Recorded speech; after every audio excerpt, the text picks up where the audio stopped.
doctors. But I will say this. We caught a total monster, and we took him out, and that should have happened a long time ago.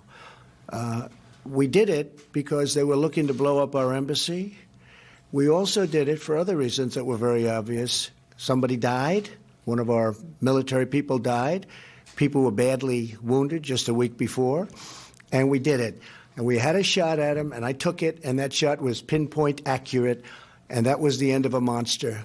And that was the second attack. That was not, we didn't start it. They started by killing one of our people and wounding badly other of our people. So that you call retribution. Ukraine, if you look at what happened with Ukraine, that's a hoax. Well, this is a hoax too. Iran went in and they hit us with missiles. Shouldn't have done that, but they hit us.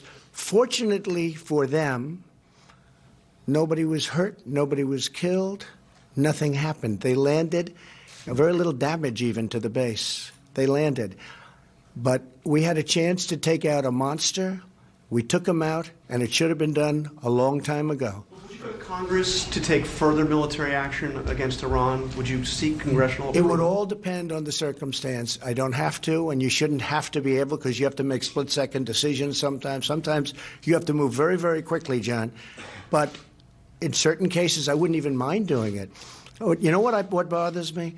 When I see a Nancy Pelosi trying to defend this monster from Iran who's killed so many people, who's so badly, I mean, so many people are walking around now without legs and without arms, because he was the big roadside bomb guy. He was the one who'd send them to Afghanistan, had sent them to Iraq. He was big. That was his favorite thing. He thought it was wonderful.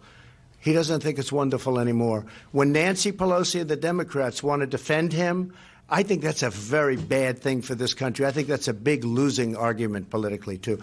Yeah. So anyway, outside of the JCPOA and also with total sanctions implemented, what's left? Well, just so you understand on JCPOA, it's close to expiring. In other words, if I didn't terminate it, it expires in a very short period of time.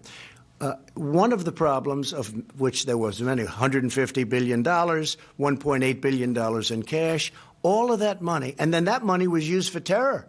Because if you look at Iran, it wasn't so bad until they got all that money. They used that money for terror. That's when it became really bad. You just take a look. I mean, it really got bad when they had $150 billion, $1.8 billion in cash.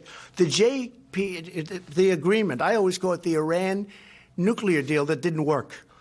The Iran deal, it was just something that is no good for our country. It expires in a short time. That means they would be on their path to nuclear weapons. And for me, it's about nuclear weapons more than anything else. Iran cannot have a nuclear weapon. Iran will never have a nuclear weapon. They understand that. We have told them very strongly. Iran now is not wealthy like it was when President Obama handed them $150 billion. They're a much different country. We'll see whether or not they want to negotiate. Maybe they want to wait till after the election and negotiate with a weak Democrat, somebody like a Biden or a Pocahontas or Buttigieg or one of these characters. Okay, maybe they want to wait. But I think they're probably well off doing it now, because if you look at the polls and if you look at what's going on, we're doing very well. They're losing a tremendous amount. They're getting hurt very badly by the sanctions. It all can end very quickly.